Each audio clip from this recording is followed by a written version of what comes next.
భగవంతుడితో ఒక అనిర్వచనీయమైనటువంటి అనుభూతిని, అనుబంధాన్ని కలిగి ఉండే సంస్కృతి హిందూ సంస్కృతి.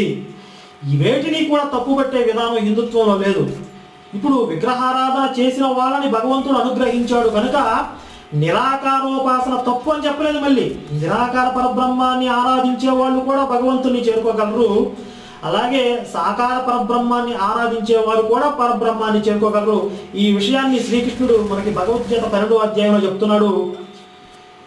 ఎవరు ఏ విధంగా నిరాకార పరబ్రహ్మాన్ని అనుసరించినా, సాకార పరబ్రహ్మాన్ని ఆరాధించినా కూడా నన్ను చేరుకోగలుగుతారు. అయితే నిరాకార పరబ్రహ్మాన్ని ఆరాధించడం అనేది చాలా కష్టతరమైనది, క్లిష్టమైనది అని చెప్పి శ్రీకృష్ణుడు చెప్పాడు. కనుక ఇప్పుడు మన హిందుత్వంలో ఉన్నటువంటి ఇంతకుముందు చెప్పినటువంటి 2 వర్గాలు ఎవరైతే ఉన్నారో వాళ్ళ యొక్క భావజాలానికి ప్రభావితమై